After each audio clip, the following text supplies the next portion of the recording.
نحمده ونصلي على رسوله الكريم اما بعد فاعوذ باللہ من الشیطان الرجیم بسم اللہ الرحمن الرحیم السلام علیکم ورحمۃ اللہ وبرکاتہ۔ میرا نام حکیم قاری عرفان سعید السعید دواخانے سے حاضر ہوں۔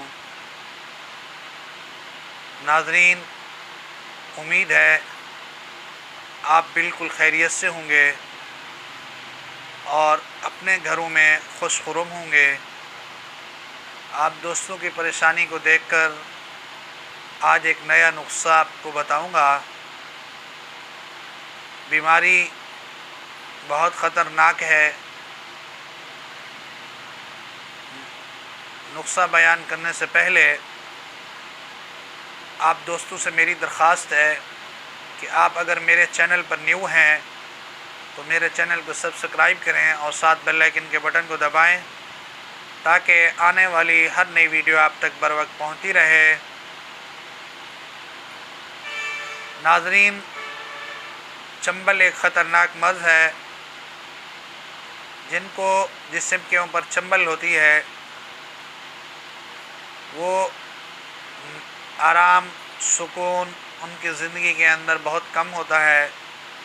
جیسے ہی ان کو نیند آئے گی تو خارش ہونا شروع ہو جائے گی اور جسم کا حسن بھی ختم ہونا شروع ہوتا ہے، اور اگر یہ بیماری چھوڑ کے چلی جائے پھر بھی نشانات ہوتے ہیں۔ اکثر تو یہ چنبل خون کی خرابی یا خون کے جوش کی وجہ سے ہوتی ہے۔ یہ بہت خطرناک بیماری ہے۔ اس کی وجہ سے ہمارے جسم کے اندر زہریلے مادے پیدا ہوتے ہیں۔ یہ سب سے ہماری پہلی غلطی ہوتی ہے کہ ہم جلاب 2-4 ماہ کے بعد نہیں لیتے، اور کبھی بھی ہم مصفی خون دوائی استعمال نہیں کرتے۔ ہم میٹھے کے عادی ہیں، شوگر کو پسند کرتے ہیں، اس لیے شوگر نے ہمیں گھیرا ہوا ہے۔ تو میرے دوستو، میٹھی چیزیں ہم زیادہ پسند کرتے ہیں، کڑوی چیز کو ہم اچھا نہیں سمجھتے۔ کڑوی چیز کے اندر بھی اللہ نے بہت مفاد رکھا ہے۔ جو لوگ مصفی خون چیزیں استعمال کرتے ہیں ان کو چنبل وغیرہ بہت کم ہوتی ہے، خارش بھی نہیں ہوتی۔ آج کل زیادہ تر فاسٹ فوڈ اور سموسے، پکوڑے، برگر وغیرہ، چکن زیادہ استعمال کرنے کی وجہ سے بھی یہ چنبل کی بیماری ہوتی ہے۔ یہ تمام چیزیں بند کر کے، چاول بھی بند کر کے یہ ہمارا علاج کریں۔ انشاءاللہ العزیز میرے اللہ کی رحمت سے، اللہ کے کرم سے، یہ چنبل جیسے موذی مرض سے اللہ تعالیٰ آپ کو شفا عطا فرمائیں گے۔ ناظرین، اس کا نسخہ بہت آسان ہے اور بہت کامیاب ہے اور بہت قیمتی ہے۔ سب سے پہلے آپ نے 2 تولے پارا لینا ہے، اور اس کے بعد گندک آملہ سار 2 تولے، اور نمبر 3 مردار سنگ 2 تولے، اور کالی جیری 2 تولے۔ ان کا ہم نے پاؤڈر بنانا ہے، اور اس میں 2 تولے آخر میں کافور بھی ملانا ہے۔ یہ ہم نے پاؤڈر بنا کے رکھ لیا، اور اس کے بعد ہم نے سفید ویزلین لینی ہے، وہ ہمارے پاس 100 گرام تک ہو، اور مٹی کا تیل آدھا کلو ہو۔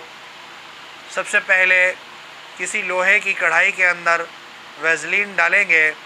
جب ویزلین ڈالیں گے تو اس وقت مٹی کا تیل بھی ڈال دیں گے۔ آپ کی ویزلین چند منٹ کے اندر حل ہو جائے گی۔ تو آپ نے یہ دوائیں کا جو پاؤڈر آپ کے پاس موجود ہو یہ ڈال دینا ہے۔ پھر کسی چمچ کے ساتھ یا لوہے کی کھرپی کے ساتھ ہلاتے رہیں حتیٰ کہ مٹی کا تیل تو اڑ جائے گا۔ جب دھواں ختم ہوگا تو آپ کو اندازہ ہو جانا چاہیے کہ مٹی کا تیل ختم ہو گیا ہے۔ ویسے بھی جو بنا رہے ہوتے ہیں اس کو اندازہ ہوتا ہے یا مٹی کا تیل ختم ہو گیا ہے، اس کے بعد اس کو اتار لیں اور لوہے کی جو چیز اس کے اندر آپ لگا رہے ہیں، چمچ ہے یا کھرپی ہے، وہ لگاتے رہیں حتیٰ کہ جب تک یہ ٹھنڈی نہ ہو۔ اگر آپ نے چھوڑ دیا تو یہ مواد نیچے الگ بیٹھ جائے گا، ویزلین الگ ہوگی، حتیٰ کہ گھماتے جائیں حتیٰ کہ یہ ٹھنڈی ہو، یہ آپ کی مرہم تیار ہو جائے گی۔ بس اسی مرہم کو آپ پرانی سے پرانی چمبل پر جب لگائیں گے، انشاءاللہ العزیز چمبل بھی ختم ہوگی، نشانات بھی ختم ہوں گے، اور اس کے ساتھ اطریف الشاطرہ کسی بھی کمپنی کا یا کسی حکیم صاحب سے لے کر صبح و شام 1 چمچہ پانی سادے سے لیں، اللہ کی رحمت سے چمبل سے چھٹکارا ہوگا اور 100% چھٹکارا حاصل ہوگا۔ ہمارا یہ فارمولہ آپ کو اچھا لگے، اس کو شیئر کریں اور لائک کریں تاکہ آپ کے دوستوں کو بھی فائدہ ہو اور آپ کو بھی فائدہ ہو۔ جزاک اللہ، السلام علیکم۔